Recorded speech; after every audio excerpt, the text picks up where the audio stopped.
Whoa, hold up. Major spoilers ahead. Just letting you know. Good? Keep watching. Hello, everyone. Welcome to the behind the scenes. It's like well after the scenes. It's a vlog. Have gone. It is a vlog, and it is myself and Imogen. We are currently across the country from each other, but we're still making this work because of the power of technology. Wow, you are, if you look up in the dictionary Debbie Downer, you will find lovely, beautiful picture of Imogen, and I think I will look that up. Okay, wait, I need to make sure this is actually filming. Wow, good for you. It's working. Debbie Downer. Questions? Deficient spending, dehumidify. Oh, that is a good picture of you. Yeah, questions. We realized we hadn't done a video of us talking about the process behind Wavejacked, and we thought it might be a good idea. What was the writing process like? We wrote all of Wavejacked in about the course of a month. Yeah, it was really quick. It happened really fast. We were really into the process. We were still Jules and Monty yet? We were still filming Jules and Monty. We came back and continued filming Jules and Monty. Yeah, it was our first take on an original project after Jules and Monty. Because I think Jules and Monty is original, but it's an adaptation, so you know there's something to rely upon. Whereas this was completely. It was a journey to kind of make it make sense and control it into a story. Vlog style was fun, and it was very, I don't want to say simple, it had its own complications, but it was very different than a cinematic style, and we wanted to try something that was outside of our comfort zone, and this was well beyond that. Absolutely. And we had all these things we wanted to do that we didn't get to do with Jules and Monty. So it was like, oh, what if we wrote a story that wasn't completely about a romance? What if we shot in a way that wasn't vlog style? What if these characters weren't literary inspirations? What if it's a little bit surreal? What I'm really proud of is that it does rely so heavily upon imagination. Like, it relied upon our imagination, but it also, Shiloh's version of events is it's the strongest narrative. But at the same time, it bounces around, you know, different characters take turns telling the story. Sam tells the story, Jamie tells the story, Jack tells the story, Mike tells the story, I love Weird Steve tells the story. It bounces around to these different characters because it really is a story about all of them. The girl with the taco tattoo? Next web series, Girl with Taco Tattoo. It's gonna be big. Are we doing a sequel to Wavejacked? Will there be a Wavejacked 2 Ghost Protocol?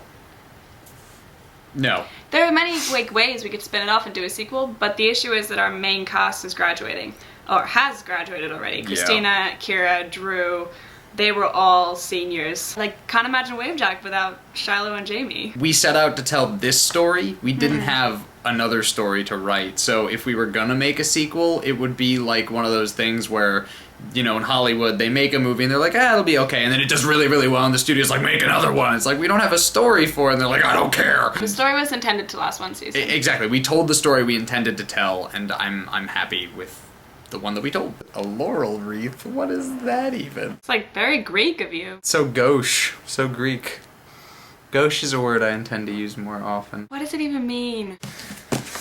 While I'm looking this up, next question. Is Alec real or not? I love that question. I'm gonna leave it up to you. You can decide whether you think Alec is imaginary or not. To me, he's always been real. Mainly in that you'll notice we were very careful to make sure he always had a way of sneaking out of the shot, that he would never just completely disappeared. So there was always this chance that maybe he was just Shiloh's friend who popped up every once in a while. To play imagination's advocate, he always knows what she's thinking about. He always knows exactly the right thing to say. Good friend. And he never touches her. That was the big one for us, was like the minute at the end when he touches her was kind of the spell breaking. This moment of the imaginary becoming real in many ways. And I think that that's really a key element of Shiloh's journey, is that she goes from being this girl who lives entirely in her own imagination. Like when she first meets Jamie, she's snapped out of her imagination, but then Jamie becomes part of her dreams, which many of you interpreted accurately. And then as it expands to include the real world and the people she's needing, she doesn't need the imaginary quite so much anymore, so Alec becomes part of the real. That, to me, is Shiloh's journey, and Alec is kind of an example of her going through that. what's the thing in the movie with the turny top and like totem? Sorry, the question you just asked me, what was the thing in the movie with the turny top? Why did we not have Jamie and Shiloh wind up together? You have to protect your characters when you're writing. You have to know what your characters need and want, and there was no doubt in our minds from day one that Jamie wanted Shiloh. And we wanted Jamie to get Shiloh, but it also was important that Shiloh felt good about the relationship. And for a girl to go from having no friends and existing only in her imagination to multiple friends, dating somebody, and well-known around campus was just a lot. Her life has changed so much that one last bit is just a little bit too far. And the thing is, it's not like, they're done with each other. Oh God, no. They're inseparable, and the possibility is definitely still there. Yes, your headcanon could be correct. This time around, it's not like Jules and Monty where the ending was known from the beginning. Yeah.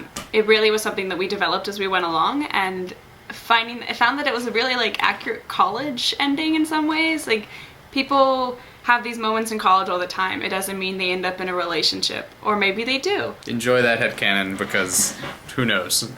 Wavejack 2, Electric Boogaloo. That's always your joke. Literally every time. Last time it was Shadow Protocol, which is my other joke. Thank you so much, so much for watching Wavejacked and for liking it and for sending us your thoughts and your comments. The show needed a very specific audience, and it found it in you, and we really appreciate that. It's magic to know that something you create can be so well received. Thank you so much for watching, and seriously, if you have questions, comments, anything, throw them in the thing. If we get enough questions, we'll do another one of these, and we'll answer all of them, or none of them. Probably that one. We'll figure that out later. We'll see you when we see you. Boop! I'll just sit here and read the dictionary. Ow.